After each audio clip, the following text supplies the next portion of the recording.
mama, mbele mama, yeah.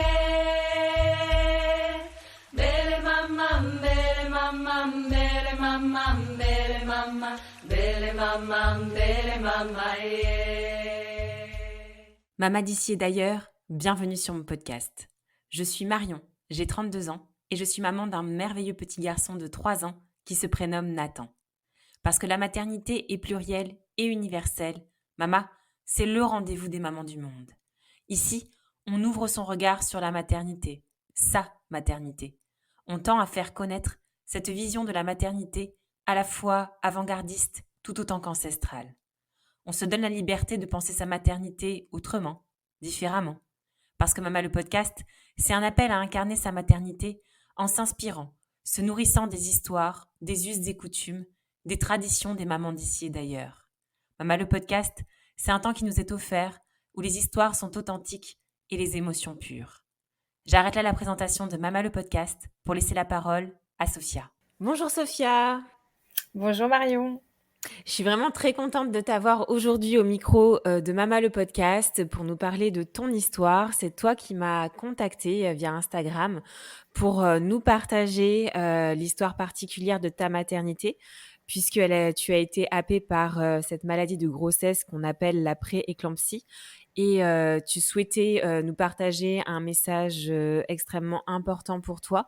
Et donc, ça sera le sujet de cet épisode. Et je te laisse peut-être tout de suite te présenter, nous dire un petit peu qui tu es et nous présenter rapidement ta vie de petite famille. Alors, du coup, effectivement, c'est moi qui t'ai contactée. Je suis très heureuse de pouvoir un petit peu parler de ce sujet qui, du coup, me tient à cœur et que malheureusement, je pense beaucoup ne connaissent pas. Donc, je m'appelle Sophia, j'ai 29 ans depuis peu. Je suis maman de 2 enfants, donc d'une petite Victoria qui a 28 mois et Léopold qui a maintenant 11 mois Ouais. déjà. Je suis mariée depuis 5 ans, en couple depuis 10 ans et dans la vie, je suis juriste de formation. Et depuis peu, créatrice de contenu sur les réseaux, mais bon, Ouais, on va en ça parler commence. justement aussi. On va en parler justement de ce thème spécifique de l'allaitement que tu as choisi Oui. aussi de promouvoir et de porter sur les réseaux sociaux. On en reviendra à la fin de l'épisode. Mais pour le coup, on va commencer par le départ, le point de départ, l'histoire, la naissance de ta maternité. Alors, comment tu as appris en quelque sorte cette grossesse? Est-ce qu'elle était souhaitée ou est-ce qu'elle est tombée un petit peu de manière inopinée? Ma première grossesse était souhaitée, désirée. Je suis tombée enceinte très rapidement, donc ça a été ma chance parce que j'étais un petit peu la femme un petit peu stressée. Je faisais des tests de grossesse tous les jours pour voir si c'était bien ou pas bon. Enfin voilà, j'étais vraiment très anxieuse et très pressée en fait. Et au final, je suis tombée enceinte tout de suite. Premier cycle, je suis tombée enceinte. Donc euh, voilà, très bonne nouvelle, très très bon début de grossesse. Sur le papier, tout avait l'air parfait, quoi. Quelle était à ce moment-là ta vision de la grossesse justement? Alors moi, j'ai toujours idéalisé la grossesse, la femme enceinte. J'ai toujours trouvé ça magnifique. Quand j'entendais des femmes dire qu'elles en pouvaient plus, qu'elles se trouvaient moches et grosses, je comprenais pas. Enfin, vraiment, moi, je trouvais juste, j'avais hâte. Mais dès mon plus jeune âge, j'avais qu'une hâte. Ouais. C'était même pas d'avoir un enfant. Je pense, c'était d'être enceinte. Vraiment, j'avais trop, trop hâte de vivre ce moment, de sentir le bébé. Enfin voilà, de voir le ventre s'arrondir. C'était vraiment quelque chose que j'idéalisais énormément. Et surtout, pour moi, il n'y avait pas de complications. Enfin, ça pouvait que bien se passer. Je voyais vraiment que du positif. Pour moi, c'était 9 mois de pur bonheur. Et puis l'accouchement, même l'accouchement, pour moi, ça avait l'air. Enfin, ok, c'était dur. J'étais pas non plus complètement sur une autre planète, hein, mais pour moi, le corps était fait pour ça. Forcément, tout pouvait bien se passer. J'avais un projet d'accouchement hyper physiologique, pas de péridurale, aller à la mater le plus tard possible. Enfin voilà, vraiment, j'étais un peu dans ce mood-là, quoi. Dans ce mood-là, et c'était aussi ton projet de naissance, pour le Ouais, coup. c'était clairement mon projet de naissance à la maternité quand ils m'ont demandé, je leur avais dit. Alors j'avais la chance d'avoir une maternité qui était très en phase avec ce genre de projet, qui avait une salle naissance nature avec les lianes, enfin voilà, la baignoire. Il y avait vraiment tout était, encore une fois, sur le papier, tout était parfait, tout était Ouais. aligné avec ce que j'imaginais et ce que je voulais. Alors, à quel moment, justement, il y a eu un tournant dans cette idéalisation? À quel moment tu as dû faire face à cette maladie de grossesse? Alors en fait, j'ai été alitée pour menace d'accouchement prématuré à, début janvier, donc je devais être à environ, 30 semaines, et du coup, bon, bah, j'ai suivi ce qu'on m'avait dit, je suis restée alitée et assez rapidement, un mois après à peu près, du coup, quand j'ai passé les 34 semaines, j'ai commencé un petit peu à déroger à la règle de l'alitement parce qu'on m'avait dit 34 semaines, c'est vraiment le cap. Oui. Et passé 34 semaines, j'ai commencé à voir presque au jour le jour que mes chevilles gonflaient, mes pieds, Mmh. mes mains, mais c'était pas juste de la rétention d'eau, c'était vraiment un gonflement très... J'avais jamais vu ça, j'avais l'impression que j'avais de la crème sous la peau, en fait, quand Ouais. j'appuyais, j'arrivais à déplacer comme de la crème sous ma peau. Enfin, vraiment, ça faisait vraiment comme si on avait rempli un peu une pochette, la Ziploc, avec Ouais. de la crème et qu'on faisait des dessins dedans. C'était vraiment Mmh. ça. Et j'ai laissé passer en fait 2 semaines en me disant bon, ça doit être de la rétention d'eau, enfin voilà. Et 2 semaines après, je me suis rappelé un cours de préparation à l'accouchement où la sage-femme, je pense qu'il me semble que c'est une maman qui avait même posé la question, parce que je pense qu'elle devait peut-être déjà en Oui. avoir fait ou elle devait avoir dans l'entourage. Et je me rappelle de la sage-femme qui disait en complication, il y a la prééclampsie et un des symptômes les plus courants, c'est les œdèmes. C'est vraiment, on prend presque du jour au lendemain et on prend à des endroits où on n'est pas censé prendre quand c'est de la rétention d'eau, notamment les mains, Oui. les avant-bras, le visage. Et Oui. en fait, moi, arrivée à 36 semaines, je pouvais, ce que je faisais sur mes pieds au début, je pouvais le faire autour de mes yeux. J'avais comme de la crème qui se déplaçait dans mon visage, vraiment comme si j'avais fait du botox et que ça n'avait pas pris, quoi.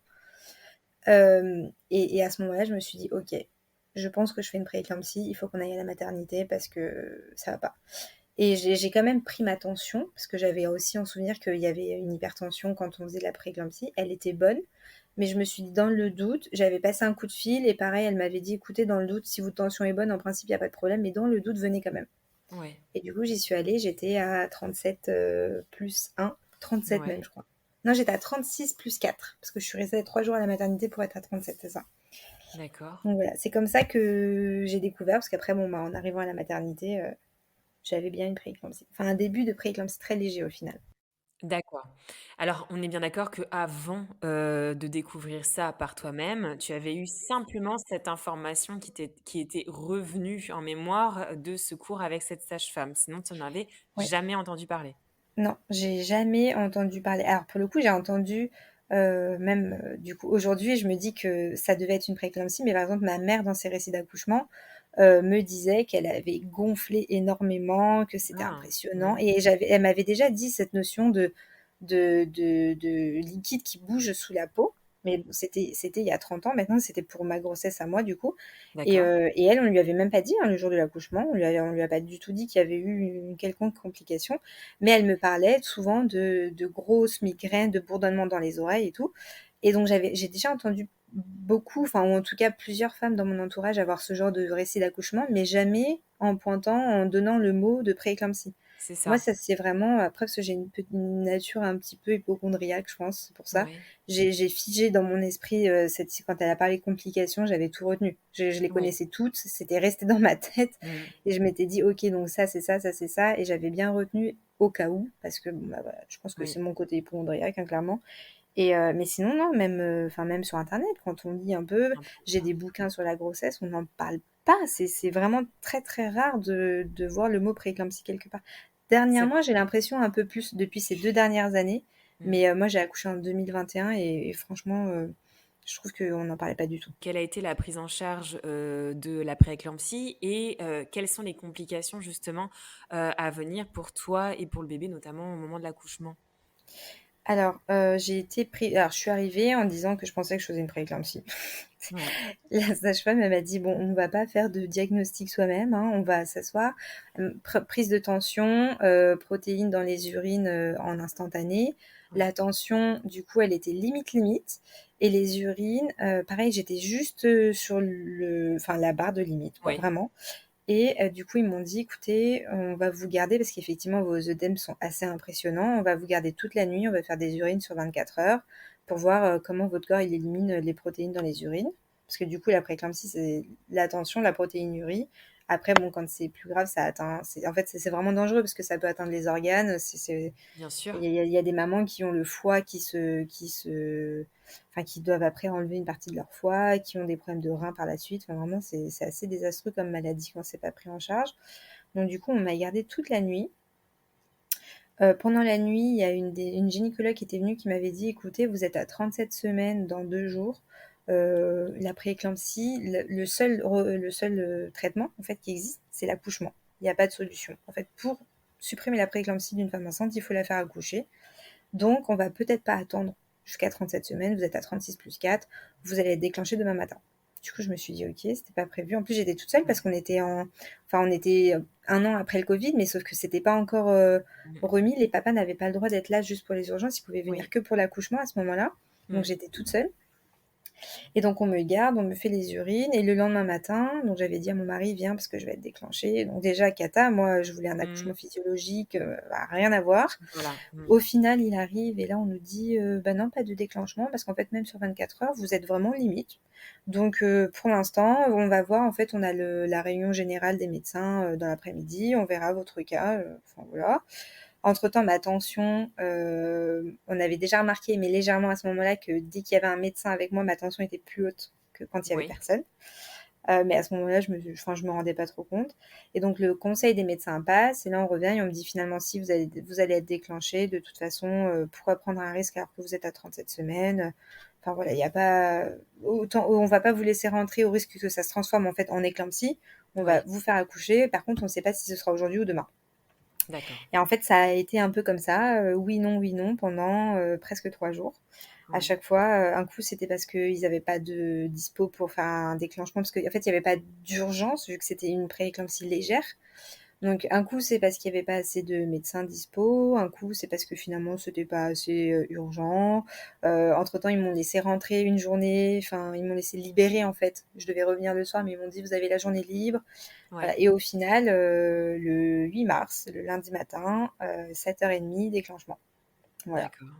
Et pour le coup, la veille au soir, on m'avait dit non, vous allez sortir demain matin. Donc en fait, déjà là, moi, à ce moment-là, j'étais dans un état d'esprit très contrarié, très stressé. Bien Mon côté sûr, bah, hypochondriaque j'imagine. avait repris le Mm. dessus. Et en fait, j'arrêtais pas de me dire, il y a que des trucs qui vont pas. Donc Mm. forcément, en fait, généralement, c'est ça, hein, c'est où on est dans une boule de neige positive, Mm. ou on est dans une boule de neige négative. Et je me suis dit, on est rentré dans la boule de neige négative, ça va mal finir cette histoire, c'est sûr. Mm.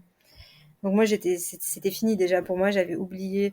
Bah, les sages-femmes me disaient, mais c'est pas parce qu'il y a un déclenchement que ça va se passer. Vous pouvez très bien accoucher hyper rapidement, par voie basse, sans aucune Mm. déchirure, sans rien. Et moi, j'ai dit, non, mais c'est moche. Je sais. C'est bon, j'ai compris. Ouais. C'est fini. Je suis dans un état d'esprit négatif, c'est fini. C'était fini. Alors ton accouchement, pour le coup, s'est passé comment? Alors l'accouchement, donc du coup j'ai été déclenchée dans la matinée. Au début, j'avais demandé du coup à quand même pas avoir de péridurale. On m'avait dit que c'était ok. Donc se passent les 2 premières heures de déclenchement et il y a une sage-femme qui finalement vient me voir et qui me dit, vous savez, les contractions, en fait, quand on a une prééclampsie, ça peut augmenter. Bah, en fait, les contractions, vu que c'est intense, ça peut augmenter la tension. Elle Bien m'a dit, sûr. vous avez déjà une tension qui est Mm. relativement haute. À ce moment-là, j'avais 17-18 de tension. Elle m'a dit, si on monte, Ouais. vraiment, on va arriver dans des tensions extrêmement élevées. Elle dit, donc, moi, je vous conseille de Mm. faire la péridurale. Donc, j'ai réfléchi un peu. Et puis là, je me suis dit, bon, de toute façon, on est loin de ce que j'avais imaginé, tant qu'à faire. Et puis, je sais que Mm. le déclenchement, généralement, ça fait plus mal, ou en tout cas, ça peut faire plus mal qu'un accouchement naturel classique. Donc, je me suis dit, bon, allez, oui, péridurale. Au final, même pas 1 heure après, première alerte de désaturation du bébé, le cœur qui s'emballe. Donc la gynécologue Ouais. arrive et là elle me dit, alors nous on fait un truc qu'on fait pas dans beaucoup de maternités, mais comme vous êtes, j'étais à dilatation, j'étais à 4 ou 5, elle m'a dit on a accès en fait à la tête du bébé sur laquelle on peut aller faire une prise de sang pour voir son taux d'oxygène dans le sang, pour voir si vraiment, en fait elle désature vraiment ou si c'est juste des fausses alertes. Elle m'a demandé si je voulais, j'ai Mm. dit bah ok, allons-y, on fait ça. Donc premier examen, elle me dit non, c'est bon, son taux d'oxygène est bon, c'est peut-être juste que la contraction était tellement forte que bah, son souffle s'est Oui. coupé quoi. Donc je dis ok, elle me dit Mhm. on refera cet examen-là toutes les demi-heures, mais de toute façon, si là vous n'êtes pas à dilatation complète dans moins de, je sais plus, elle m'avait dit 2 heures, ça va pas aller. Je me dis ok, donc coup de pression. Au final, 20 minutes après, ils reviennent pour faire le deuxième examen. C'était pas la même et la personne qui l'a faite n'a pas réussi. Enfin, j'ai vu qu'elle avait du mal, elle n'arrivait pas. Et à un moment, elle a dit bon, ça n'a pas marché, je recommence. Et quand elle a dit ça, j'ai regardé mon mari, je lui ai dit je veux une césarienne. Et il m'a dit mais pourquoi et tout. J'ai dit bah en fait en fait encore une fois, il y a trop de trucs négatifs qui arrivent. Je sens qu'en fait on repousse l'échéance et ça va finir en césarienne d'urgence ou je ne sais quoi et moi je veux pas. Ouais. Et à ce moment-là, la gynécologue était là et je lui ai dit écoutez, concrètement, qu'est-ce qui va se passer si vraiment le taux d'oxygène descend trop bas? Elle m'a dit bah, si on arrive à un moment où il est vraiment trop bas, va falloir faire une césarienne. Et je lui ai dit oui, mais d'accord, mais vu qu'on fait le test toutes les demi-heures, en fait, entre Mais oui. deux tests, elle peut descendre, enfin, ça peut être catastrophique en fait. Elle m'a dit oui, effectivement. Après, c'est justement, on fait le test quand même toutes les demi-heures pour éviter ça. Et là, je lui ai dit non, non, écoutez, moi, je veux pas de la césarienne comme dans les films, là où tout le monde court, où c'est la folie, le cœur s'est Mhm. arrêté ou je ne sais quoi. Je dis moi, je préfère qu'on fasse une césarienne, on y va tranquille, on prend le temps. Et déjà, en fait, je vais être moins stressée, même si déjà, de base, la césarienne me stresse, mais au moins, si on n'y va pas, que je vous vois pas, vous, affoler, ça va pas m'affoler moi. Mhm. Et elle m'a demandé 2 fois, Mhm. j'ai dit si je préfère, vraiment je préfère. Et elle m'a dit bon bah allez, go, on va en césarienne. On a été en césarienne et heureusement que j'ai pris cette décision parce que entre temps, après du coup après de la césarienne, etc. La gynécologue était venue me voir pour me dire écoutez vous avez pris la bonne décision parce que le dernier test qu'on a fait, son taux d'oxygène était vraiment trop bas. Donc en fait on aurait Mhm. fini en césarienne d'urgence. Instinctivement, tu avais senti, que c'était la solution. Vraiment l'acte en lui-même, la césarienne, moi j'ai pas du tout mal vécu, j'ai pas du tout, j'en garde pas un Ouais. traumatisme. Même si demain j'ai un troisième enfant. Et puis c'était un choix aussi de ta part aussi, Enfin, c'était un choix parce que j'avais pas le choix quelque qui part. a été imposé par la situation, exactement. Mais pour le coup, sur le moment T, c'est ce que tu as pris comme décision en fonction du C'est ça, contexte, ouais. quoi. C'est ça. Mais ouais, non, moi, si demain j'ai un troisième enfant qu'on me dit césarienne, bah, j'aurai une petite déception, mais c'est pas grave. Je sais que je l'ai C'est bien OK. vécu. Ouais. C'est le reste, moi, c'est la pré-césarienne, c'est vraiment la césarienne en elle-même. Même dans mon entourage, quand j'ai des femmes enceintes, je leur dis la césarienne, c'est pas grave, ça fait pas mal. Vraiment, moi, enfin, je n'ai même pas l'impression d'avoir une césarienne. Alors, pour le coup, une grossesse qui était aux antipodes de l'idéalisation que tu te Ouais. faisais, de la grossesse. Un accouchement, pareil, si je puis dire, même si effectivement, c'est très intéressant ce que tu dis là sur, la césarienne qui est, un acte de naissance Oui, comme un autre. Et alors surtout, c'est la période après, tu viens de le dire déjà, qui a été peut-être pour toi, la plus ouais, compliquée? catastrophique. À quel point? Parce que est-ce que c'est la prééclampsie qui a totalement occulté, le postpartum, qu'on connaît toutes, j'ai envie de dire, de manière ordinaire? Ou est-ce que tu as vécu les 2? Ou, comment ça s'est passé? Alors déjà, tout de suite en fait après que la petite, soit née, elle est partie avec le papa et pendant qu'on était en train de me recoudre et cetera, moi j'avais l'impression que j'étais en train de partir. Déjà en fait j'ai cette, bah, au final ça a peut-être un lien si j'étais une femme qui n'avait pas eu une prééclampsie, je pense que du coup j'aurais eu ce traumatisme lié à la césarienne peut-être. Je me dirais: «À cause de la Oui. césarienne, j'ai cru que j'allais mourir». Mais là c'est vraiment en fait Mmh. j'entendais la machine pip pip de la tension donc je savais que ma tension était en train Mmh. de elle s'arrêtait pas de monter parce qu'on me prenait la tension toutes les 5 minutes et toutes les 5 minutes, j'entendais pip pip pip pip, genre l'alarme c'était Ouais. trop haut et en fait, je me sentais, partir et j'arrêtais pas de dire à la sage-femme: «Je vais mourir, je me sens partir». Elle me dit: «Non, mais vos constantes sont bonnes, il y a que la tension qui est un peu haute, mais votre rythme cardiaque est bon, votre taux d'oxygène est bon». Je dis: «Non, non, vraiment là, j'ai l'impression que je vais partir, je suis pas bien». Et elle me disait: «Dormez, reposez-vous». Et c'était à un tel point que je me disais: «Non, si je ferme les yeux, si je m'endors, je vais pas me réveiller, je verrai jamais ma fille, en fait, donc il est hors de question que je ferme un œil». Et du coup, elle m'avait mis,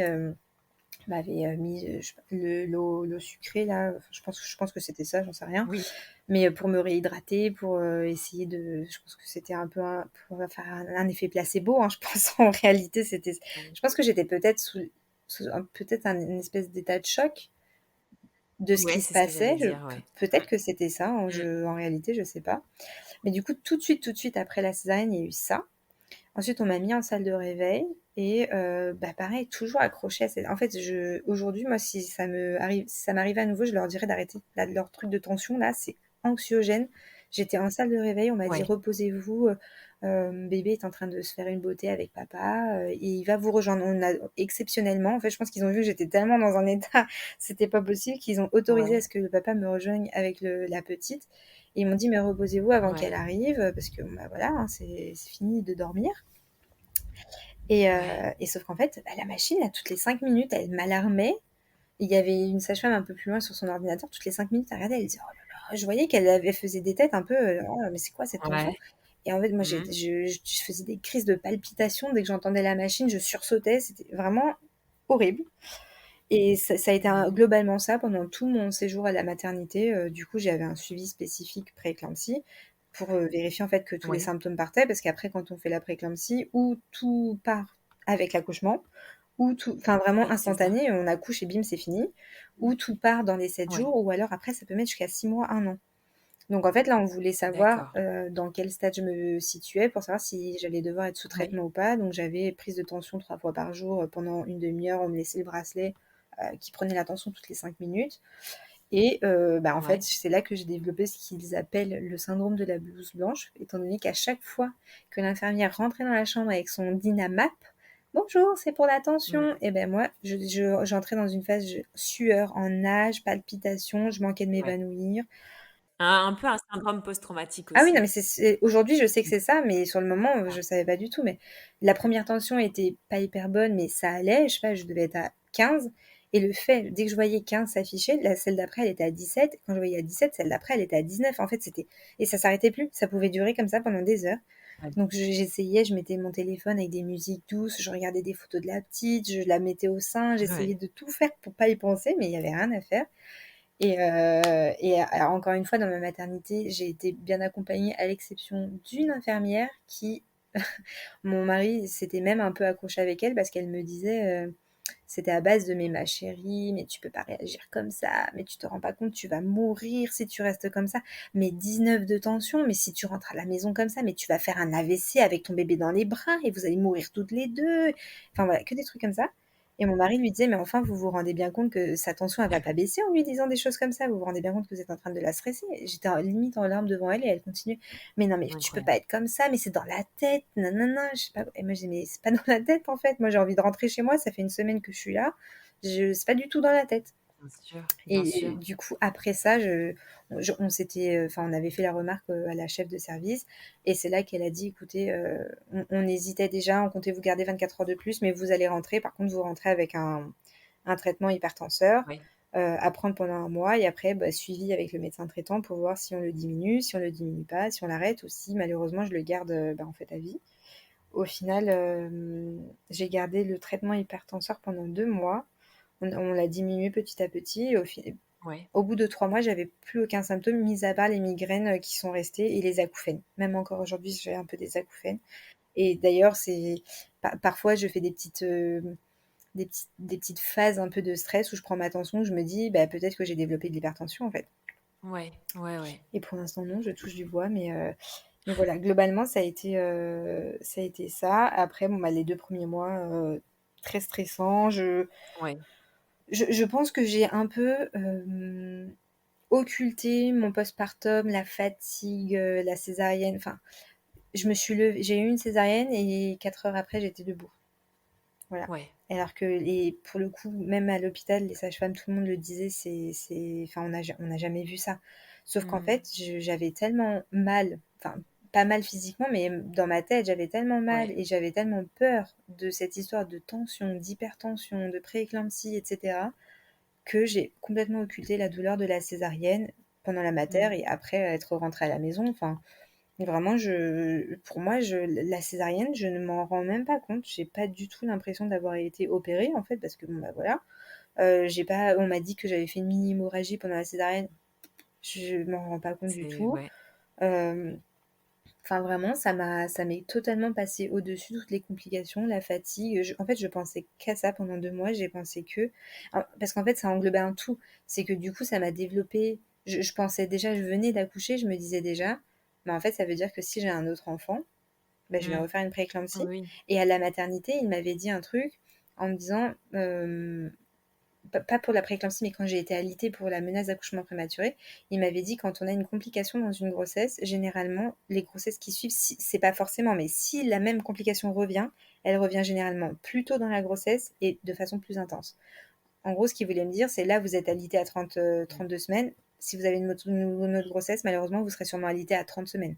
Et donc, je C'est me suis ça. dit, en fait, du coup, la prééclampsie, là, ça a été une prééclampsie légère à 36 Oui, semaines, donc pas trop d'impact pour le bébé parce qu'elle était à terme. Mais ça veut dire que pour la prochaine, si j'en refais une, elle va peut-être arriver en milieu de grossesse. Et là, c'est c'est super ça. dangereux. Donc, dans ma tête, Ouais. je venais à peine d'accoucher que je me disais déjà, en fait, j'aurai pas d'autres enfants. C'est pas possible. J'aurai pas d'autres enfants. Et sur ton postpartum, comme tu viens de le dire, pendant 2 mois après, tu étais encore, très imprégnée, de ce trauma, que tu as eu par rapport à la prééclampsie. Mm. Quel a eu c'est l'impact de cette maladie et de tout ça sur ton lien mère-enfant? Et ben alors, étonnamment, le fait de pas avoir eu l'accouchement que je voulais et d'avoir eu des complications, j'ai eu un peu le sentiment de pas de l'imposteur, mais je me disais: «Bah, en fait, je suis née enfin, elle est née aujourd'hui, je suis née maman aujourd'hui, mais j'ai pas l'impression». J'ai pas l'impression Ouais. parce que, bon, bah, déjà, j'ai pas eu, heureusement qu'aujourd'hui mon avis a changé, mais sur le moment, j'avais pas eu d'accouchement voix basse, donc j'avais pas accouché et en Ouais. plus de ça, j'étais dans un mood, c'était quand même l'un des plus beaux jours de ma vie, en principe, et j'étais clairement dans un mood enfin presque dépressif. Je Ouais. pensais qu'à moi, j'arrêtais pas de me dire: «Mais j'aurais pu mourir, mais je vais peut-être mourir, mais j'ai peut-être de l'hypertension, mais je» Mmh. et au bout de 48 heures, je me suis dit: «Mais en fait, mais n'importe quoi, je viens de gâcher, en fait, la naissance de ma fille», et du coup, la seule chose qui me restait, en fait, pour rattraper ça, c'était l'allaitement, et c'était pas forcément, je voulais essayer, je voulais pourquoi pas allaiter, mais j'étais pas focus sur cette idée-là, c'était pas Mmh. forcément vraiment un souhait qu'il était nécessaire de Primordial, réaliser pour oui. moi. Voilà, Mmh. c'était pas à ce moment-là. Et pour autant, à ce moment-là, je me suis dit, ok, la seule chose qui va me faire vraiment me sentir mère, entre guillemets, qui va me faire lier, enfin, tisser le lien que j'ai pas pu tisser pendant l'accouchement, ou enfin, voilà, parce que quand même, quand on accouche par voie basse, et même, vu que j'ai vécu les deux, on, enfin, le moment de la descente, etc., le fait que ce soit long, ça permet vraiment de se rendre compte de ce qui est en train de se passer. Moi, Ouais. la césarienne, effectivement, bon, bah voilà, c'est arrivé en 3 secondes, elle était là. Du coup, ça coupe un petit peu. Et je me suis dit, pour en fait pallier à ça et pour vraiment créer le lien et essayer aussi de ne pas penser, en fait, de ne pas avoir toutes ces pensées négatives, et ben, je Oui. vais me lancer à fond dans l'allaitement. Et aujourd'hui, vraiment, après avoir fait du travail sur tout ça, après avoir été suivie, etc., Mmh. je pense que l'allaitement, c'est ce qui m'a sauvée d'une vraie dépression postpartum. Clairement, c'est Tu sûr. as été suivie pour le coup, c'est ce que tu dis? Alors, j'ai pas été suivie tout de suite parce que, bah, au début, enfin voilà, hein, nouvelle maman, Mmh. fatigue, bébé, Bien sûr, allaitement, bien sûr. puis après Mmh. reprise du travail, etc. Et puis pour le coup, moi, après, nouvelle grossesse, surprise très rapidement, donc j'ai pas eu Ça. le temps, en fait, presque. Mais par contre, après mon deuxième accouchement, ouais, j'ai été suivie. J'ai été suivie, mais à cause, enfin, au début, je pensais pas, je pensais juste que j'étais sur un petit baby blues, et j'avais peur, Mmh. en fait, de la dépression postpartum. Mais au final, au bout de 2 séances, la psychiatre qui me suivait m'a clairement dit, en fait, là, on va traiter la prééclampsie. Ouais. Le Ah problème, il oui, vient de là-bas. Il vient pas de la fatigue, il vient pas du deuxième mmh, accouchement ou de quoi que ce soit, il vient de la prééclampsie. Donc en fait, même 2 ans après, je me suis rendu compte que, et c'est là aussi où je me suis dit, il va falloir que j'en parle, il va falloir que les gens soient au bien courant de ce sûr. qui se passe, parce que Mmh. 2 ans après, ça m'impacte encore à ce point-là, moralement et psychologiquement, Mmh. c'est pas possible. C'est pas possible. C'est un trauma, hein, Ah c'est oui, oui. vraiment ça, Bah, du hein. coup, Ouais, elle m'a ouais, ouais. vraiment diagnostiquée, j'étais en syndrome post-traumatique. C'était vraiment Oui, ça. c'est ça, c'est ça. Alors tu viens de le dire, donc tu as repris, le travail et peu de temps Ouais, après, tu as appris une nouvelle grossesse, c'est ouais. ça? Ouais, j'ai repris donc ma fille est née en mars, j'ai repris en septembre et je suis tombée enceinte en novembre, mais j'ai appris la grossesse qu'en janvier. Parce que du coup, D'accord. donc je me faisais pas suivre et j'étais pas enfin, une fois que j'ai arrêté mon traitement d'hypertension, etc., l'été est passé, du coup, et pendant l'été, c'est vrai que j'ai un peu lâché prise sur ça, et en rentrant en septembre, j'y pensais plus du tout. Mais au cours de certaines discussions de famille, mon mari disait souvent: «Oui, on aura un deuxième enfant, bien sûr qu'on aura un deuxième Ouais, enfant». Et en fait, alors faut savoir que moi, initialement, je veux quand même 3 enfants, oui. sauf que le fait d'entendre dans sa bouche: «Oui, on va avoir un deuxième enfant», eh ben ça m'a développé, une angoisse, et je me suis dit, très rapidement, je me suis dit: «En fait, moi, je veux pas de deuxième enfant. En fait, non, finalement, Mmh. un enfant, c'est très bien». Et quand je disais Ouais. ça, tout le monde dans mon entourage, tout le monde disait: «Mais qu'est-ce qui se passe? Mais c'est bizarre, enfin, tu jamais dit ça». Au contraire, moi, j'ai toujours été plutôt celle qui disait: «Mais un enfant, c'est un peu tristounet, le pauvre, il aura personne avec qui jouer» et cetera. Et tout le monde me dit: «Mais comment ça se fait que tu as changé d'avis? Qu'est-ce qui se passe?» Et moi, je disais: «Bah non, mais c'est juste que Victoria, elle me comble très bien». En fait, je cachais un peu les choses, mais dans ma tête, Ouais. c'était juste, 2e grossesse, bah, risque de prééclampsie, C'était risque les de peurs, 2e ouais. césarienne, enfin Mmh. voilà, risque de plein de choses. Et Bien sûr. et en fait, bon, bah, voilà, c'était clairement un peu c'était un peu égoïste, mais c'était sur cet aspect de santé qui me Bien ça me sûr. bloquait vraiment. Et arrivé en novembre, je me rappelle qu'on a eu aussi une discussion, on rentrait de vacances et où j'ai dit à mon mari: «Écoute, non, franchement, c'est pour moi, c'est pas possible». Moi qui idéalise la grossesse, moi qui trouve ça magnifique. Ma première grossesse, elle était pas toute rose et pour autant, j'ai trouvé ça mais super.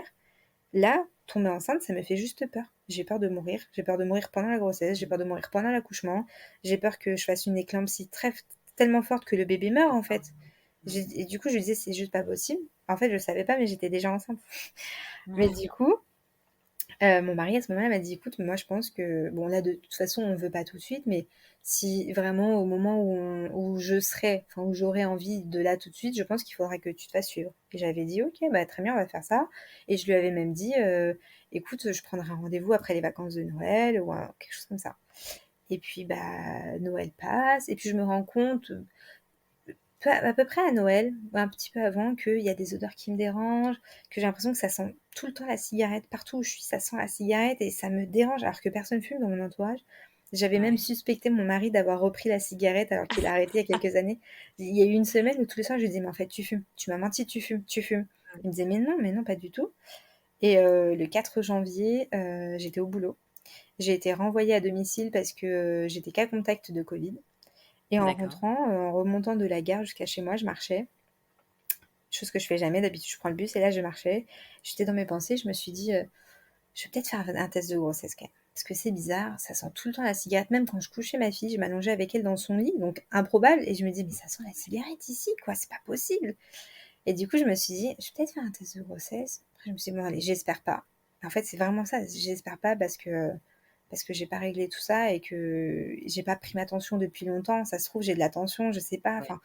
Et je rentre à la maison, je fais un test et positif. Et un deuxième positif, 3, 4. J'en ai fait 5 ou 6 ce jour-là. Mmh. Et j'étais tellement en état de choc. La première chose qui m'est venue à l'esprit, deux choses. C'est, ça fait moins d'un an que j'ai eu une césarienne et on m'avait dit que s'il y avait moins d'un an d'écart, bah, Mmh. c'était hyper dangereux, risque de rupture utérine. Donc du coup, voilà. Et deux, bah, la prééclampsie. Et résultat des courses, moi qui adore faire mettre un petit peu les petits plats dans les grands, faire des belles annonces, des trucs super mignons. J'ai appelé mon mari en visio, je lui ai dit: «S'il te plaît, il faut que tu rentres vite, il y a un problème». Il me disait: «Mais qu'est-ce qu'il y a? Mais qu'est-ce qu'il y a?» Et j'ai fini par lui dire au téléphone: «Écoute, je suis enceinte». Et il m'a dit: «Bah et alors, t'es enceinte, c'est super». Et moi, je suis là: «Non, je vais mourir, je vais mourir». En fait, j'avais que Ouais. ça en tête, je vais mourir. Tu étais paralysée par tes peurs, quoi. Ah Enfin, ouais, ça ouais, t'a ouais, vraiment. réveillé, tout ça qui était encore bien, bien présent. Clairement, c'est vraiment ça. En fait, je pensais même pas au fait que j'étais enceinte, je pensais même pas au fait qu'il y avait un enfant, je pensais juste au fait de: «Je vais faire une prééclampsie, je vais mourir». C'était juste ça dans ma tête, vraiment. Alors quel était ton souhait à ce moment-là? Alors mon mari, lui, il était plutôt content. Alors on était tous les 2 stressés parce que, bah, la petite, elle avait 9 mois et qu'à la base, des enfants rapprochés, ça ne nous faisait pas forcément rêver plus que ça. Voilà, c'était pas dans Mmh. les projets. Nous, on était plus, voilà, on se disait 2 ans et demi d'écart, c'est bien. Donc là, quand on a fait les calculs, on s'est dit: «OK, ils vont avoir 16 mois d'écart, ça va être, du sport». Ouais, Donc déjà, c'est il y ça. avait ça qui était un peu stressant, mais mon mari, lui, en tout cas, il était plus, enfin voilà, il était content, il était très stressé, il avait un peu peur de ce qui nous attendait, mais voilà, il me disait tout le temps: «On est à 6 mois près, en fait». Concrètement, Mmh. nous, notre écart idéal, c'est 6 mois. Est-ce que vraiment pour Ouais. 6 mois, on se pose la question? Et sauf que Mmh. moi, en fait, j'insistais beaucoup sur ce point de: «Ils vont être trop rapprochés», parce qu'en fait, je voulais juste pas lui dire: «Bah, c'est égoïste, mais moi, j'ai peur pour moi, donc j'ai peut-être pas envie de garder cet enfant». Et j'ai Mmh. fini par le lui dire au bout d'une semaine.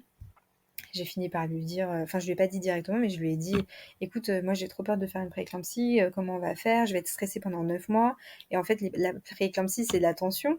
Donc si je suis tout le temps stressée, Mais bien bah, sûr, mon beh ma oui. tension, elle va finir par augmenter naturellement et cetera. Et là, il m'a dit: «OK, en fait, toi, c'est même pas un problème de bébé rapproché ou pas rapproché, toi, c'est un problème juste Oui. médical». Et je lui ai dit: «Oui». Je lui ai dit: «Moi, si demain, on me dit: "Vous faites pas de prééclampsie"», mais je me pose même pas la question, cet enfant on le garde, enfin je m'en fiche de l'écartage, j'aurais pu tomber enceinte 3 mois après avoir accouché, Mmh. c'était pas un sujet. Et du coup, bah, on a tourné, la question dans tous les sens et moi en fait, j'avais vraiment ce blocage. Dès qu'on éliminait un «frein» entre guillemets, bah, ça revenait tout le temps et la Ouais. prééclampsie et quand c'était pas la prééclampsie, bah, je sortais l'excuse entre guillemets «de la rupture utérine» et mon mari il m'a dit: «En fait, tu as un problème, arrivé à un moment, c'est vraiment tu as un vrai problème, faut que tu en parles, faut que tu vois, je sais pas, mais sinon, enfin, effectivement, tu peux pas tenir 9 mois comme ça et je Mmh. peux pas tenir 9 mois comme ça non plus. On va pas tenir le coup. Et du C'est coup, sûr. bah, j'en étais venue au point où j'ai pris un rendez-vous dans une clinique pour avorter parce que je Ouais. me suis dit, je suis pas prête en fait. Et au final, bah, un enfant, c'est bien. Au moins, si j'ai qu'un enfant, je prends pas de risque. Mmh. Je prends pas de risque. Donc, j'ai pris le rendez-vous, j'y suis allée. Ils m'ont fait l'écho. J'étais dans les délais pour un avortement médicamenteux. Et alors, il m'a dit, je vous donne le premier médicament tout de suite et vous revenez dans 24 heures, enfin, je sais plus, dans 3 jours, pour prendre le deuxième. Et là, moi, j'ai dit non. J'ai dit non, je préfère pas le prendre aujourd'hui. Je vais revenir avec mon mari pour le prendre. Et je reviendrai encore une troisième fois du coup. Et il m'a dit, mais vous êtes sûr pourquoi attendre? Et moi, j'ai dit, non, non, je veux pas le prendre aujourd'hui. Je veux rentrer, je veux rentrer. Et sur le chemin du retour, je me suis dit, bon, si j'ai dit non, c'est qu'en fait, enfin, il y a Ouais, quand même une part de moi qui veut pas. bien sûr. C'est qu'il y a quelque chose qui cloche. Et Ouais, donc, je suis rentrée et je l'ai dit à mon mari. Mon mari m'a dit, c'est toi qui sais. C'est toi qui sais. ouais. Peu importe la décision que tu prends, je serai là. Il m'a dit, ça me fend un peu le cœur, en fait. Ça me fait mal de ne pas le garder parce que, bah, pour moi, tout est aligné, même si, ok, on va être très fatigué pendant un bon bout de temps avec les deux rapprochés. Mais il m'a dit, mais si toi, t'es pas bien, si ça va pas, si t'as peur pour ta santé ou que ça te met dans un état de stress pas possible pendant 9 mois, c'est pas possible. Arriver à un moment, c'est aussi, enfin voilà, notre, enfin, notre confort et notre confort mental, surtout avant tout. Donc, bah, j'ai conservé le rendez-vous. Et puis, bah, 2 jours après, on monte dans la voiture, on va au rendez-vous. Et je sais pas, 3 minutes après avoir démarré, je m'effondre. Et Mmh. il me dit, bah, qu'est-ce qu'il y a? Et je lui dis, mais non, mais en fait, je veux pas. Et lui aussi s'effondre. Et en fait, on se dit, mais n'importe quoi. Et là, il m'a dit, bon, on va rentrer à la maison. Ce qu'on va faire, c'est qu'on va appeler la maternité. Et Ouais. tu vas demander à Mmh. parler au chirurgien qui t'a fait la césarienne. Et j'ai fait Mmh. ça. Je l'ai pas eu par téléphone, mais je l'ai eu par mail. Je lui ai dit. Je lui ai dit, voilà, il se passe ça. Je viens d'apprendre que je suis enceinte. Je suis dans les délais, là. Si je veux avorter, il me reste une semaine. Enfin, il me reste une semaine pour un avortement médicamenteux. Euh, j'ai peur de la prééclampsie et j'ai peur de la rupture utérine. Qu'est-ce qu'on fait? Et là, elle me rassure déjà, elle me dit, écoutez, la rupture utérine, effectivement, le risque est là, mais sachez que vous êtes à plus de 9 mois post-césarienne, il y a beaucoup moins de risques. Elle dit, en fait, on dit Mmh. d'attendre un an pour éviter que les mamans tombent enceintes 2 mois après la césarienne. Elle dit, mais en Oui. fait, au-delà de 6 mois, le risque est déjà minime, et je vous annonce même une bonne nouvelle, vous allez potentiellement pouvoir accoucher par voie basse. Donc déjà, quand elle Ouais. m'a dit ça, je me suis dit, ok, en fait, ce Ça va point-là, aller. Mmh. ça va. Après, elle m'a dit Ouais. la prééclampsie, vous en avez fait une, mais je vous rappelle qu'elle est très légère. Elle m'a joint Mmh. mon compte rendu, que j'avais jamais vu en fait. Elle m'a dit, je vous joins le compte rendu, vous avez eu une prééclampsie vraiment précoce, très Ouais. légère, prise en charge super bien. Et en réalité, enfin, elle a dit pour moi, c'était rien. Elle a dit malheureusement, en fait, ce qui a fait que tout s'est un peu précipité et aggravé, c'est bah, le fait que la petite, son cœur n'a pas à lâcher, que du coup le déclenchement n'a pas fonctionné assez rapidement. Enfin voilà, elle a dit effectivement votre accouchement ça a été un peu l'effet boule de neige, mais sinon la prééclampsie n'était vraiment pas, c'était pas du tout alarmant. Elle dit donc quoi qu'il arrive, si vous continuez cette grossesse, vous allez avoir un suivi spécifique, ce qui a été le cas d'ailleurs. Elle dit donc on sera vraiment aux aguets au cas où. Elle m'a dit Ouais. il n'y a pas d'obligation, vous n'allez pas forcément faire une prééclampsie à nouveau.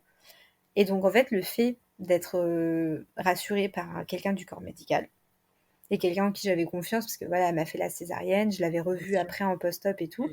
je me suis dit bon bah ok, ok. En fait une fois cet aspect médical réglé, bah pour moi il Ouais. n'y avait aucun problème et du coup bah go, alors on va avoir un deuxième enfant et puis voilà. Comment s'est passée alors cette seconde grossesse?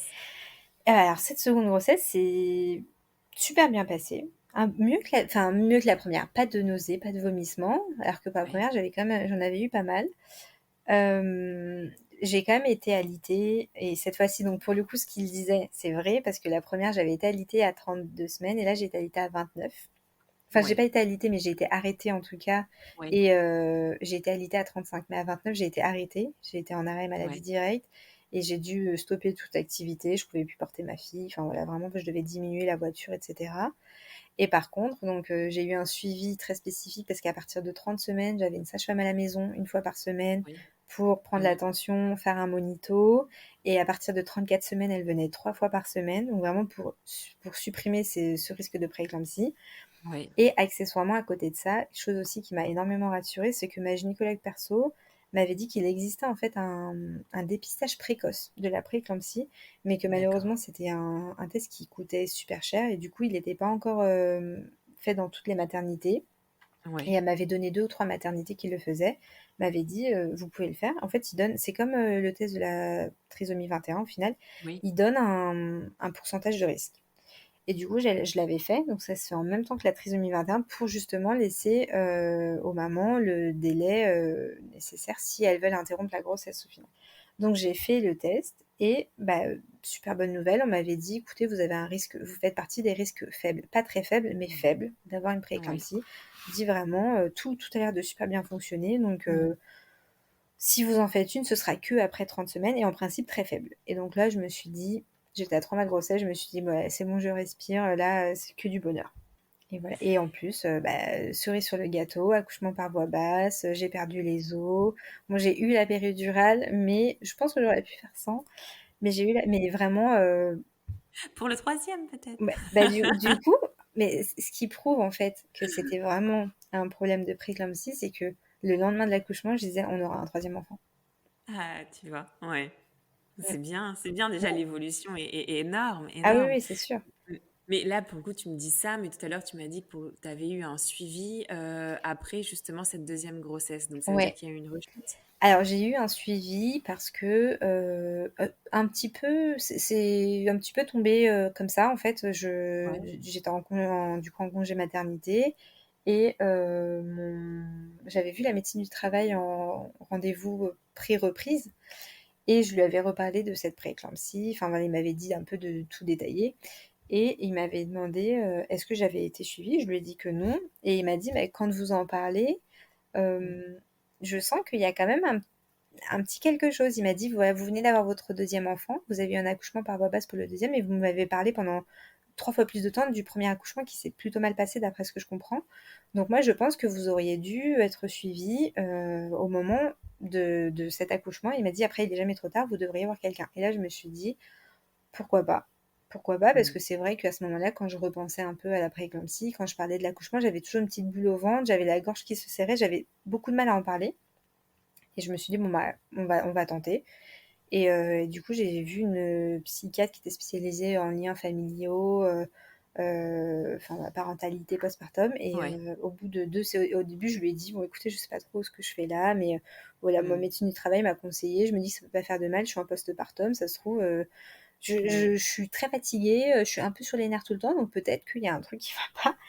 Et au bout de Ouais. 2 séances, elle m'a dit: «En fait, je pense que vous souffrez d'un syndrome post-traumatique lié à votre prééclampsie» et je lui en avais à peine parlé. Je lui avais juste dit: «Voilà, j'ai 2 enfants, Ouais. premier accouchement, césarienne, prééclampsie, deuxième accouchement voix basse» et puis après on parlait plus, de la vie familiale, du Ouais. quotidien et elle m'a dit: Mmh. «Non, non, en fait, vous avez clairement un syndrome post-traumatique, on va faire des séances, autour de ça» et j'ai fait une dizaine de séances et aujourd'hui, j'en parle comme j'en ai jamais parlé et je suis plus Ouais. dans une approche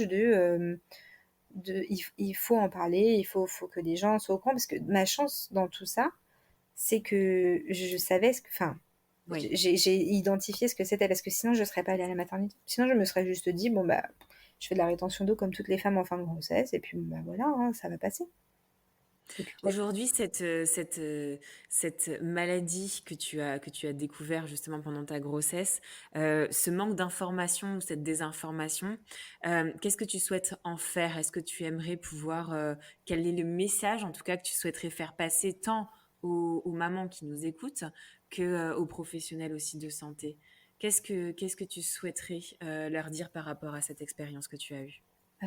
Alors moi je pense que déjà aux professionnels de santé, je pense qu'il y a un manque d'informations. Après on est tous au courant qu'en France, il y a un manque de professionnels de santé tout court, mais je pense qu'il Bien y a sûr. un manque d'information auprès des mamans et des femmes enceintes. Vraiment, pour moi, c'est une catastrophe.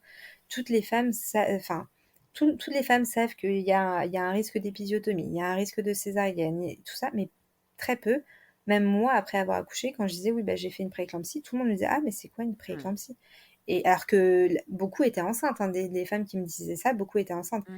Donc je pense que déjà pendant la préparation à l'accouchement, pendant les cours, je pense qu'il ne doit pas y avoir assez d'informations sur le sujet. Je pense alors, il ne s'agit pas de faire peur aux mamans et qu'elles aillent Bien sûr. aux urgences tous les 4 matins parce qu'elles ont de la rétention d'eau.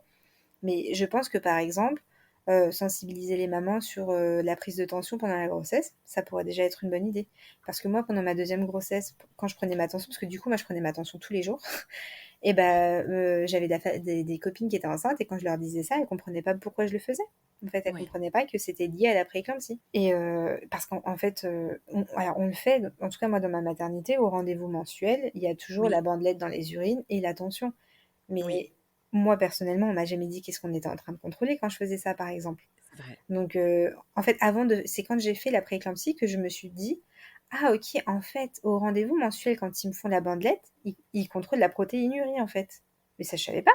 Moi, je pensais qu'ils C'est contrôlaient vrai le qu'on sucre, l'informe par pas. exemple. Mmh. Et C'est sauf qu'en vrai. fait, ils contrôlent les deux, en l'occurrence. Et la tension, bon, bah, je me disais, c'est juste, c'est histoire d'eux. C'est comme quand je vais chez le médecin, je faisais pas du tout le lien.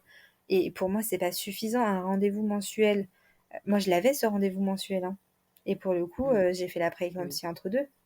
Mmh Donc du mh. coup, et je m'en suis rendu compte encore une fois toute seule, parce que si j'avais attendu mon rendez-vous mensuel, il était 3 semaines après, peut-être que je serais arrivée et j'aurais eu la tension à 20 et mes reins auraient déjà été touchés. Enfin voilà, la prééclampsie, ça peut aller très très vite malheureusement. Donc si C'est c'est pas ça. pris en compte correctement et si c'est pas pris en charge rapidement, bah, ça peut très vite dégénérer.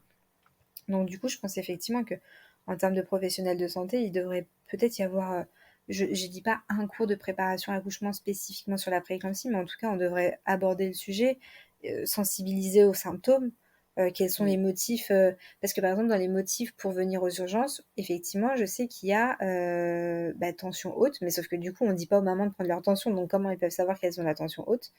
Et il y Oui. a, si on a la barre, au niveau, enfin une sensation de barre au niveau du sous les côtes, parce que, bah, Oui. là, en fait, mais sauf que ça veut juste dire que c'est une prééclampsie déjà aggravée, parce que ça veut dire que les organes sont déjà touchés. Donc en fait, on préconise au moment de venir à la maternité quand elles ont déjà des symptômes de prééclampsie très graves. Élevé, Autant ouais. Mmh mh mh. les sensibiliser à venir quand elles ont des symptômes légers, pour pouvoir prendre en charge une prééclampsie légère. Donc quand elles ont la tension un peu haute, quand elles ont des bourdonnements, qu'elles ont des sifflements dans les oreilles, les œdèmes sur les jambes, les bras, les mains, enfin voilà, Mmh.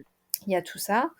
Après, bon, bah, effectivement, tous les médecins peuvent pas être derrière toutes les femmes enceintes, hein, ça, on idéalise un petit peu aussi, C'est mais évident, mais une il y a meilleure ça. Et après, bah, du côté sensibilisation en des tout cas. mamans, Mmh.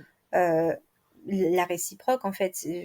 Moi, j'ai envie de dire, renseignez-vous et en fait, bah, surveillez-vous quelque part. Prendre sa tension, bah, c'est pas compliqué, hein, on achète le tensiomètre, voilà, prendre sa tension et on demande au médecin la première fois quelle est la bonne tension qu'il faut pas dépasser. Et puis bah, le jour où on la dépasse 3 fois de suite, eh ben, on va à la maternité, surveiller les symptômes, voilà, les bourdonnements, les petites taches devant les yeux, en fait, vraiment se surveiller et peut-être, alors je dis pas qu'il faut voir la grossesse comme quelque chose qui peut être compliqué, mais garder quand même en tête que c'est pas forcément toujours tout beau, tout rose et bah, que quand il y a des symptômes, il faut consulter et il faut pas se dire bon bah j'ai rendez-vous dans 3 semaines, ça peut attendre.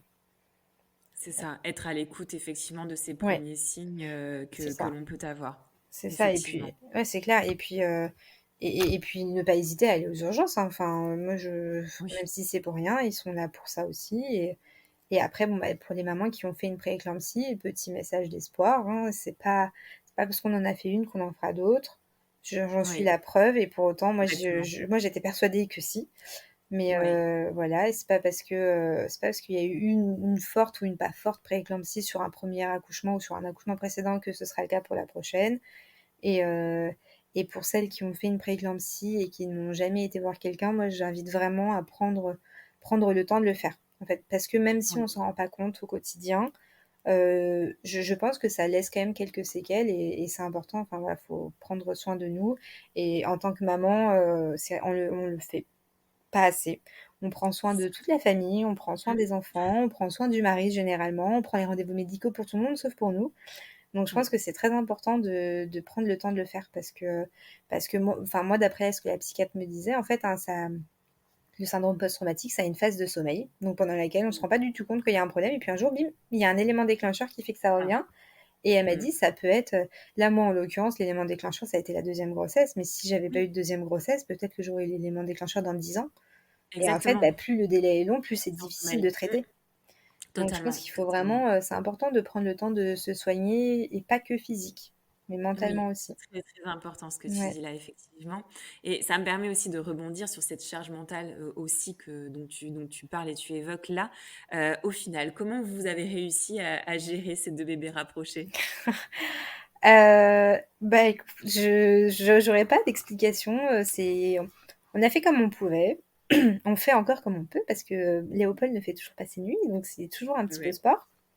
ouais, Mais concrètement, quand on a 2 bébés rapprochés au début, je pense qu'il y a un peu comment dire? Une séparation qui se crée, une séparation naturelle qui se crée. Le papa gère le plus grand, la maman gère le plus petit. ouais, En tout cas, en l'occurrence, quand on allait, je pense que ça se fait forcément naturellement parce que, bah, ouais, moi j'allaiter Léopold, le papa il pouvait pas le faire à ma place, donc forcément il prenait le relais sur le bain, sur le coucher et les repas de Victoria. Ça s'est fait un petit peu naturellement et après bon, bah, quand elle a été un petit peu plus grande parce que moi Victoria m'a pas facilité les choses, hein. Quand Léopold est né, elle marchait pas, voilà, ça a pas été, bon, elle faisait ses nuits quand même, mais en tout cas elle marchait pas, donc au début c'était vraiment un peu sport, mais non, au final, on trouve sa votre place équilibre, rapidement. votre harmonie en tout cas, ouais. Ouais, c'est plus dur de passer de 1 à 2 que de 0 à 1 quand même, hein, Ouais. c'est important de le dire. Mais ça passe, il va avoir 1 an, il fait toujours pas ses nuits, mais c'est quand même beaucoup plus facile qu'au début et Ouais, hem et puis oui, enfin chacun trouve sa place. Il y a un peu une petite phase où je pense qu'en tant que maman, on se doit toutes se le dire, mais il y a un peu une petite phase où moi je me suis dit mince, mais je la délaisse totalement pour le petit. Oh là là. Moi, c'était un peu une de mes craintes en plus du fait ouais, elle était encore si petite quand je suis tombée enceinte que je me disais mais elle a encore trop besoin de moi. Et, ouais, et au final, bah, ça revient en fait. Bah, enfin, indéniablement, et en fait, c'est pas possible d'y échapper. Il y a forcément une phase où c'est plus papa qui s'occupe du grand, c'est pas possible bien autrement, sûr, ou alors vraiment on se découpe en 12. ouais. Mais ça revient après quand le bébé commence à être un peu plus grand, qu'il a des phases de sommeil un peu plus longues, bah, on retrouve le temps de pouvoir profiter un petit peu plus du grand ou de la grande. Et après, bah, c'est que du bonheur, hein. Beaucoup de fatigue, mais que Ah. du bonheur, vraiment. Et c'est après donc cette dernière grossesse ou avant que tu as décidé de te lancer dans cet accompagnement à l'allaitement et à la parentalité? Non, c'est après, du coup, c'est là pendant mon postpartum et mon congé de Léopold où, Ouais, j'ai eu énormément de mamans, enfin de copines et de personnes dans notre entourage qui sont tombées enceintes et bah, comme moi j'ai allaité les 2, que, ouais, Victoria, l'allaitement s'est arrêté parce que je pense que c'est lié à la grossesse. J'ai eu une baisse de lactation, elle était ouais. en demande et au final, elle était pas du tout assez, satisfaite, donc elle a fini par prendre le biberon alors qu'elle voulait pas du biberon à la base. Mais Léopold, je l'allaite encore alors qu'il a 11 mois et du coup, dans notre entourage, je pense que bah, naturellement, quand on a une personne qui a une bonne expérience, on lui demande des conseils et du Tout coup, à j'avais fait. beaucoup Mmh. de demandes de nos proches, de mes amis sur l'allaitement et à chaque fois qu'on en discutait, bah, j'en ai beaucoup qui m'ont dit: «Mais tu donnes envie, en fait, tu donnes envie Ouais. d'allaiter et en fait, tu déconstruis un peu les idées qu'il y a sur l'allaitement, Mmh. bah, tu dis la vérité, mais sans faire peur et ça donne vraiment envie. J'ai même certaines personnes de notre entourage qui ne voulaient pas allaiter, qui au final ont allaité parce que, bah, Ouais. après avoir parlé avec moi, je pense que c'est ça, hein, je leur ai donné envie. Et du coup, je me suis dit, mais en fait, c'est tellement une expérience magique. Enfin, vraiment, Mmh. l'allaitement, c'est pas plus magique que la grossesse, mais presque. Et pour moi, c'est vraiment la continuité, quoi. C'est la grossesse, Ouais, c'est magnifique. On a le bébé que pour nous, et après il est là, mais on a encore ce petit moment que pour nous, et il y a que nous qui bien, pouvons ouais. subvenir à ce Mmh. besoin-là. Et je trouve que c'est vraiment la continuité de la grossesse. Et je me suis dit, c'est trop dommage qu'il y ait des mamans qui passent à côté de ça parce que bah, elles n'y arrivent pas, ou parce qu'elles sont mal renseignées, ou parce qu'à un moment Oui. donné, il y a une personne qui leur donne le mauvais conseil. Mmh. Je me suis dit, ok, je vais voir ce que je peux faire, je vais me former, je me suis renseignée, et je me suis dit, on va tenter. De toute façon, si jamais je vais faire des vidéos sur les réseaux, s'il y a personne qui me regarde, eh ben, tant Ouais, pis, hein, c'est pas grave, et puis voilà, et ça j'arrêterai. fonctionne et ça fonctionne super Ouais, au bien. final, ça prend plutôt bien. Ouais, Et puis, c'est bien. ce qui est super, c'est que j'ai des super bons retours. Enfin, vraiment, j'ai des mamans qui ont réglé des problèmes, ou qui ont pareil, qui ont commencé à allaiter parce qu'il y a une de mes vidéos qui leur a plu. Enfin, Mmh. voilà, moi, je trouve ça super. C'est... Un moyen de communiquer aussi très intéressant, tu Ouais, mets aussi le doigt sur cette communication qu'il y a autour de l'allaitement et effectivement, peut-être qu'il y a une façon aussi de la donner et de la livrer, cette information, qui doit être peut-être revue, dans certains cas et c'est c'est clair. peut-être pour ça aussi justement que les mamans viennent vers toi aussi parce que celle que tu livres, et ben, elle est adaptée en nuances, juste aussi et c'est génial en tout cas tout ce que tu proposes et je le relayerai de toute façon au moment de la C'est diffusion de gentil. cet épisode. Après, moi, j'avais aussi à cœur quelque part de... Parce que moi, pendant mon premier allaitement, j'ai dû voir une conseillère en lactation. Ouais. Et j'avais été choquée de... C'est pas pris en charge. Et Mmh. j'avais payé 130 € la consultation. Et je m'étais dit, mais mince, en fait, on parle quand même de nourrir son bébé. Enfin, de Oui, quelque chose qui est vital. Alors, ok, le lait en poudre, ça existe, mais à la base, si ça n'existait pas, bah, nourrir son bébé, l'allaiter, ça serait vital. On parle d'un truc qui est vital, et bah, si t'es dans une situation financière un peu compliquée, tu peux pas te permettre de payer 120 tout à euros de fait, consultation en lactation. tout à Et je me fait. suis dit, mais c'est pas possible de devoir payer 120 € pour qu'on te montre et qu'on t'explique comment bah, bien nourrir ton bébé, comment le faire vivre, en fait. Vraiment, ça Tellement. m'avait choquée. Et sur le moment, bon, j'étais passée outre, mais là, je me suis dit, mais mince, en fait, il doit y avoir plein de mamans qui, encore une fois, du coup, n'arrivent pas à allaiter, ou pour qui l'allaitement s'arrête parce qu'elles n'ont pas pu consulter. Et je me suis dit, bah, en fait, peut-être qu'il y a plein de consultantes en lactation qui sont du coup contre l'idée que certaines personnes comme moi fassent de Mmh. l'information sur l'allaitement sur les réseaux parce que c'est gratuit, et peut-être que ça leur enlève, enfin, je pense pas que ça leur nuit non plus, parce que les gens continuent Bien quand même sûr, à aller voir en physique. bien sûr. Mais je pense qu'il doit y en avoir plein qui quand même sont un petit peu mitigés sur l'idée que sur les réseaux on en parle gratuitement parce que bah, elles le font payer. Et bah, voilà, c'est business is business, hein, comme on dit. Mais moi, j'avais quand même à cœur cette idée de me dire, je vais donner l'information gratuite parce que, bah, en fait, pour moi, ça peut pas être payant. À l'été, c'est pas payant. Je comprends C'est pas pas l'idée, en possible. fait. Mmh. Mmh, bien sûr. Mmh. Ou à minima, je pense que ça devrait être pris en charge par la Sécu. À minima. Oui, bien sûr, Comme bien une sûr, consultation pédiatre, en fait. Pour moi, ça serait totalement. le minimum. Et là, ok, on pourra s'entendre, même peu importe le tarif, mais que, en gros, il y a une espèce de sélection financière de qui va pouvoir allaiter son bébé, ou qui va pouvoir surmonter les complications d'allaitement ou pas. Je trouve ça, mais ahurissant. Totalement. C'est très, très intéressant ce que tu dis. Et puis, effectivement, ton contenu permet aussi peut-être d'éveiller, d'attiser la curiosité Mm. sur les mamans qui sont Ouais, indécises c'est ça, quant à ce souhait d'allaiter. Et c'est là aussi l'essentiel, éveiller cette curiosité-là c'est sûr. qu'on n'a peut-être pas suffisamment aussi en cours, en tout cas pour l'accouchement, en préparation à l'accouchement ou auprès tout simplement du corps professionnel actuel. C'est sûr. Oui, oui, c'est ça. Et puis il y a plein de mamans qui ont aussi en tête des fausses idées, Mm. que mamie Jacqueline, elle disait, ça fait super mal et ton bébé il dormira pas, etc., etc. Du coup, c'est important de leur donner des vrais exemples concrets, et puis enfin aussi de dédramatiser un petit peu. Enfin voilà, un bébé allaité, il passe pas 24 heures accroché à sa maman, et puis le bébé au biberon, il dormira pas forcément mieux, hein. C'est un mythe. C'est Mais ça, déculpabiliser un petit peu et en c'est tout ça. cas donner une information et après laisser le Libre cœur choix à chacune. de la maman exactement choisir ce qui l'a fait vibrer et le choix qui est plus en phase avec qui elle est, ce qu'elle est, le contexte dans lequel elle est aussi. Ouais, Donc c'est exactement ça. c'est superbe. C'est superbe. Mais écoute Sophia, je ne sais pas s'il y avait quelque chose d'autre dont tu voulais ajouter ou parler au cours de cet épisode. Bah, écoute, je pense qu'on a fait le tour sur la pré-éclampsie. Voilà, l'idée globale, c'est Oui. quand même de prendre soin de soi, de garder en tête, mais de quand même profiter de la grossesse, hein. Voilà, la prééclampsie, c'est quand même, j'ai pas le pourcentage en tête, hein, mais c'est assez rare. C'est quand même Ouais. assez rare, donc il faut pas non plus créer une angoisse sur ça, mais essayer toujours de garder en tête que ça existe, au moindre symptôme de consulter, et après, bah, de façon globale, hein, maman, pas maman, juste les Mm. femmes, enfin, faut prendre soin de soi, de notre santé mentale, faut prendre le temps pour nous.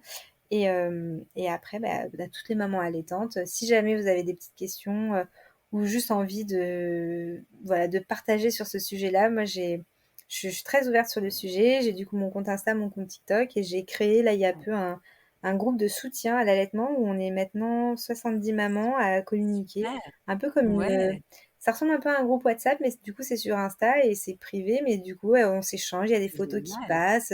Ça fait vraiment Ouais, petite communauté, c'est très sympa. Et ça permet d'avoir plusieurs avis parce que bah, me suivre, je sais que c'est sympa, mais avoir les avis d'autres mamans bien aussi, c'est sûr. très sympa Mm. aussi. Donc voilà, Bien sûr. si jamais ça intéresse, ma porte est grande ouverte. Voilà. C'est super. Mais en tout cas, merci beaucoup, Sophia, pour toutes ces informations que tu nous as livrées au cours de cet épisode. Merci infiniment de nous avoir partagé cette partie de ton histoire, de ta maternité. Et puis, on te suivra de toute façon, on suivra ton évolution aussi sur les réseaux. Et une très, très belle continuation à toi et au plaisir, Sophia. Et Merci ben, beaucoup. c'est très gentil. Merci à toi d'avoir permis un petit peu de parler de la préclampsie qui est encore assez peu connue, et puis de faire parler encore une fois de l'allaitement qui est vraiment une aventure superbe. Une belle Merci aventure beaucoup. lactée. C'est clair. Merci, Sophia. À bientôt. Merci, à bientôt. Mama, merci pour ta fidélité et ton écoute si précieuse pour moi et toutes les mamas auditrices. Abonne-toi à mon compte Instagram mama.lepodcast pour y retrouver les moments phares des épisodes et bien plus. Mama le podcast est présent sur toutes les plateformes d'écoute ainsi que sur YouTube. Alors n'hésite pas à t'abonner, commenter, liker et partager à toutes les mamas qui souhaitent entrer dans notre cercle de mamans du monde. Je te dis à très vite dans un nouvel épisode avec Léa, une maman solo d'un petit garçon qui nous partagera ses origines tahitiennes et sa force dans cette épreuve de vie où elle a décidé de partir de Tahiti seule et de venir s'installer en France avec son fils. Mais en attendant de retrouver Léa, maman, n'oublie pas, ta maternité t'appartient. Elle est un univers aussi merveilleux que le monde à explorer. Bele mama, yeah.